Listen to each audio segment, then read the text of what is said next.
The Canterville Ghost by Oscar Wilde, Chapter 4. The next day the ghost was very weak and tired.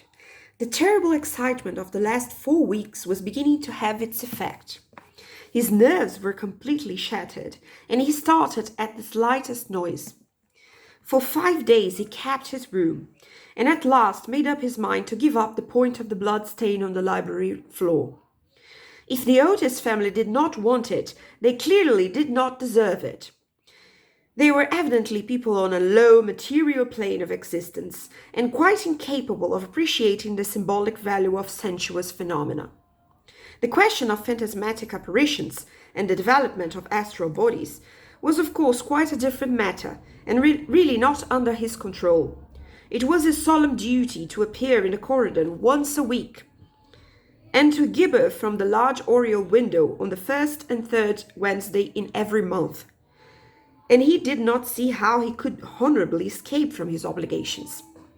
It is quite true that his life had been very evil, but upon the other hand, he was most conscientious in all things connected with the supernatural. For the next 3 Saturdays, accordingly, he traversed the corridor as usual, between midnight and 3 o'clock, taking every possible precaution against being either heard or seen. He removed his boots, trod as lightly as possible on the old worm-eaten boards, wore a large black velvet cloak, and was careful to use the rising sun lubricator for oiling his chains. I am bound to acknowledge that it was with a good deal of difficulty that he brought himself to adopt this last mode of protection. However, one night, while the family were at dinner, he slipped into Mr. Otis's bedroom and carried off the bottle.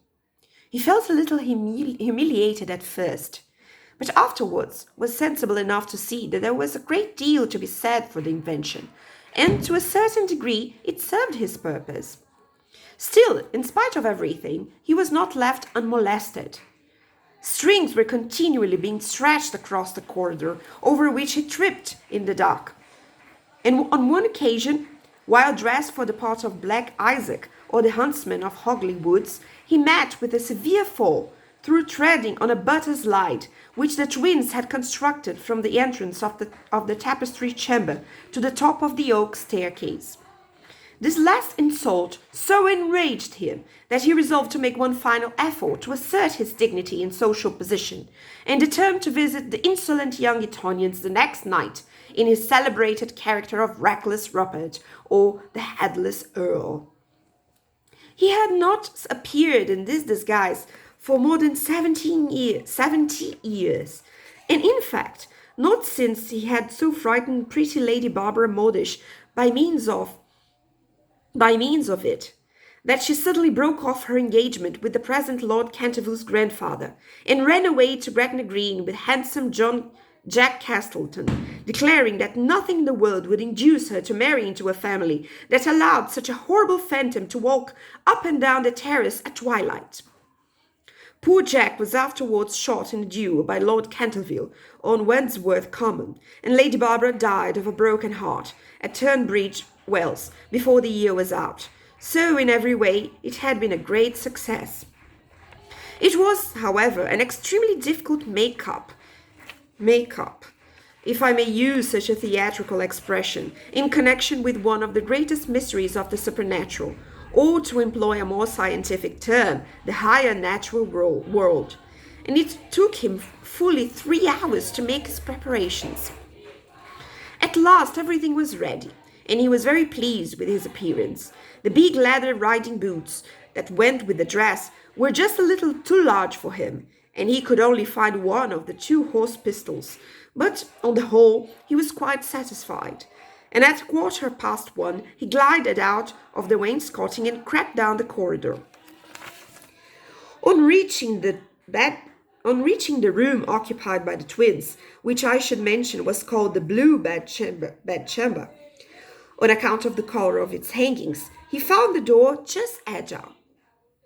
Wishing to make an effective entrance, he flung it wide open, when a heavy jug of water fell right down on him, wetting him to the skin, and just missing his left shoulder by a couple of inches. At the same moment he heard stifled shrieks of laughter proceeding from the four-post bed. The shock to his nervous system was so great that he fled back to his room as hard as he could go, and the next day he was laid up with a severe cold. The only thing that at all consoled him in the whole affair was the fact that he had not brought his head with him, for had he done so, the consequences might have been very serious. He now gave up all hope of ever frightening this rude American family, and contented himself, as a rule, with creeping about the passages in list slippers with a thick red muffler round his throat for fear of draughts, and a small arquebus in case he should be attacked by the twins. The final blow he received occurred on the 19th of September. He had gone downstairs to the great entrance hall, feeling sure that there, at any rate, he would be quite unmolested, and was amusing himself by making satirical remarks on the large Saroni photographs of the United States minister and his wife, which had now taken the place of the Canterville family pictures. He was simply but neatly clad in a long shroud, spotted with churchyard mould, had tied up his jaw with a strip of yellow linen, and carried a small lantern and a sexton's spade. In fact, he was dressed for the character of Jonas the Graveless, or the corpse snatcher of Chertsey Barn, one of his most remarkable impersonations, and one which the Cantervilles had every reason to remember, as it was the real origin of their quarrel with their neighbour, Lord Rufford. It was about 2:15 in the morning, and as far as he could ascertain, no one was stirring. As he was strolling towards the library, however, to see if there were any traces left of the bloodstain, suddenly there leaped out on him from a dark corner 2 figures, who waved their arms wildly above their heads and shrieked out "Boo!" in his ear. Seized with a panic which under the circumstances was only natural, he rushed for the staircase, but found Washington Otis waiting for him there with a big garden searing, and being thus hemmed in by his enemies on every side and driven almost to bay, he vanished into the great iron stove, which fortunately for him was not lit, and had to make his way home through the flues and chimneys, arriving at his own room in a terrible state of dirt, disorder, and despair. After this, he was not seen again on any nocturnal expedition.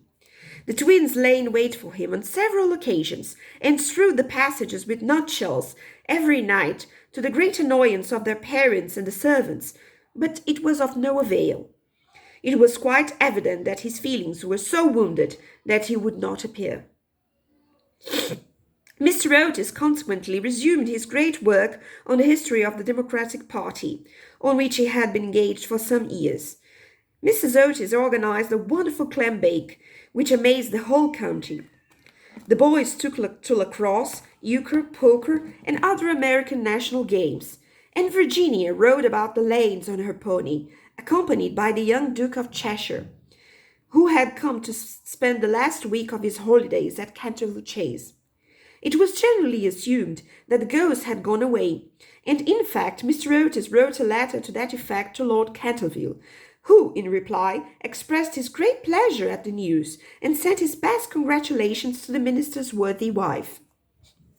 The Otises, however, were deceived, for the ghost was still in the house, and though now almost an invalid, was by no means ready to let matters rest, particularly as he heard that among the guests was the Duke of Cheshire, whose grand-uncle, Lord Francis Stilton, had once bet 100 guineas with Colonel Carberry that he would play dice with the Canterville ghost, and was found the next morning lying on the floor of the card-room in such helpless paralytic state that though he lived on to a great age, he was never able to say anything again but double sixes.